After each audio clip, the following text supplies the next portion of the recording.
السلام علیکم ورحمۃ اللہ۔ محترم ناظرین، آج ہم بات کریں گے غزہ کی مایوسی اور موجودہ حالات پر۔ اگر آپ غزہ والوں کے لیے کچھ کرنا چاہتے ہیں تو اس ویڈیو کے آخر تک ضرور بنے رہیں۔ کہا جاتا ہے کہ غزہ ایک ایسی زمین جہاں زندگی سے زیادہ موت کا شور ہے، جہاں بچوں کے آنسو بموں کی آواز سے بھی زیادہ بلند ہے، جہاں ہر پل موت کا سائرن گونجتا رہتا ہے۔ لیکن سوال یہ ہے کہ آخر فلسطین کی تاریخ کیا ہے؟ یہ تنازع کیسے شروع ہوا اور آج غزہ میں کیا ہو رہا ہے؟ آئیے جانتے ہیں مکمل تاریخ حقائق کی روشنی میں۔ فلسطین ایک مقدس سرزمین ہے جسے انبیاء کی سرزمین بھی کہا جاتا ہے، جو پوری طرح سے رحمت اور برکت سے لبریز ہے، جہاں قدیم زمانے سے تین بڑے مذاہب کا مرکز بھی رہا ہے: اسلام، عیسائیت اور یہودیت۔ 1917 میں برطانیہ نے بلفور ڈکلیریشن کے تحت یہودی کو فلسطین میں وطن دینے کا وعدہ کیا، حالانکہ وہاں لاکھوں فلسطینی مسلمان اور عیسائی پہلے سے رہتے تھے۔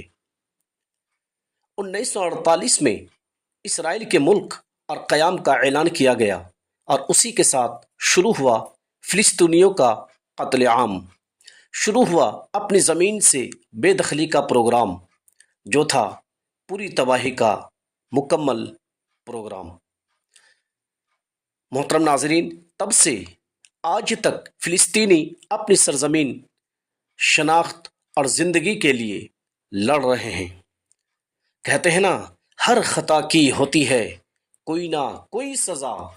فلسطینیوں کی ایک خطا ان کی نسل کے لیے سزا بن گئی۔ غزہ کی تاریخ اور غزہ کی موجودہ صورتحال۔ غزہ فلسطین کا ایک چھوٹا سا ٹکڑا تقریباً 365 مربع کلومیٹر پر پھیلا ہوا ہے، جہاں 20 لاکھ سے زیادہ انسان قید ہیں، جو زندگی کی سب سے بڑی ایئر اوپن جیل میں سے شمار ہیں۔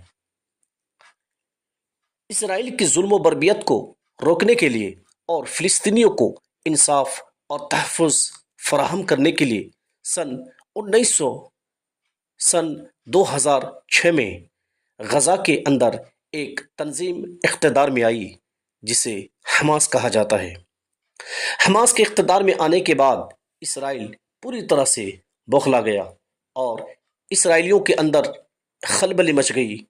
ہوا یوں کہ پھر غزہ کے اندر اسرائیلیوں نے پوری طرح سے محاصرہ کر لیا تھا۔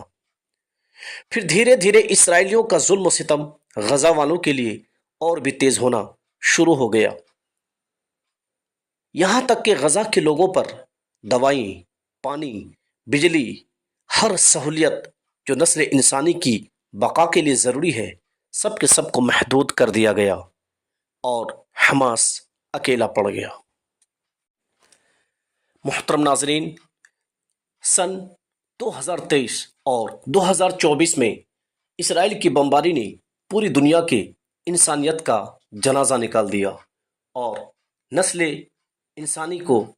انسانیت کو شرمندہ کر دیا۔ ہر قانون، ہر اخلاقیات کو بالائے طاق رکھ کر دیا گیا اور طاقت اور ہٹلری کے مظاہرہ کرنا شروع کر دیا۔ نتیجہ کیا ہوا؟ نتیجہ یہ ہوا، اسپتال تباہ کر دیے گئے، اسکولوں کو ملبے میں تبدیل کر دیا گیا اور 1 لاکھ سے زائد بچے، بوڑھے، خواتین کو قتل عام کر دیا گیا۔